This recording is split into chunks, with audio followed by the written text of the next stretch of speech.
Shalom. One of the most prolific writers on the subject of freedom was American founding father Thomas Jefferson. In the American Declaration of Independence, Jefferson wrote that we hold these truths to be self-evident, that all men are created equal, that they are endowed by their Creator with certain inalienable rights. Among these are life, liberty, and the pursuit of happiness. It's curious that Jefferson, who believed freedom was an inalienable right gifted from God, would also maintain that freedom was dependent on an outside factor. Listen to what he wrote. He said that if a nation expects to be ignorant and free in a state of civilization, it expects what never was and never will be. Now, why would Jefferson, a proponent of self-evident freedom, assume that freedom was dependent on knowledge? Jefferson must have maintained that while freedom is inalienable, it isn't attained and sustained without effort. Often, people mistakenly think that inalienable and self-evident rights are automatically granted. Jefferson taught that freedom requires effort. In order to be free and sustain their freedom, a person must study and become a knowledgeable person.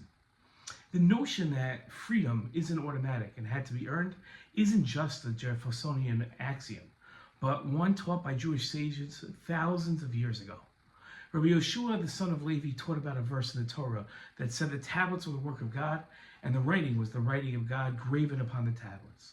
He taught that don't read the verse with the word read, not graven, but freedom, a play on the Hebrew words.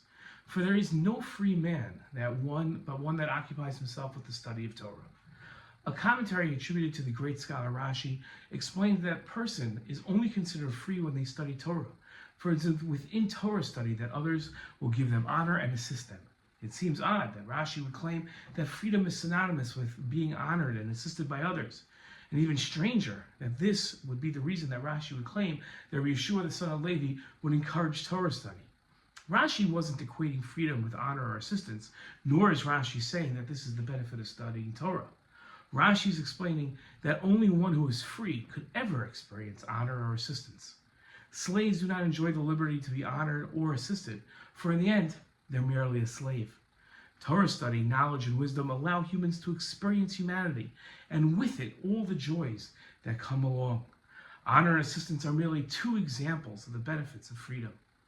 Now, in the text of the Haggadah, we said we were slaves to Pharaoh in Egypt, and the Lord our God took us out from there with a strong hand, with an outstretched arm. If God had not taken our fathers out of Egypt, then we, our children and our children's children, would have remained enslaved to Pharaoh in Egypt. In every generation, a person is obligated to regard themselves as if they had come out of Egypt.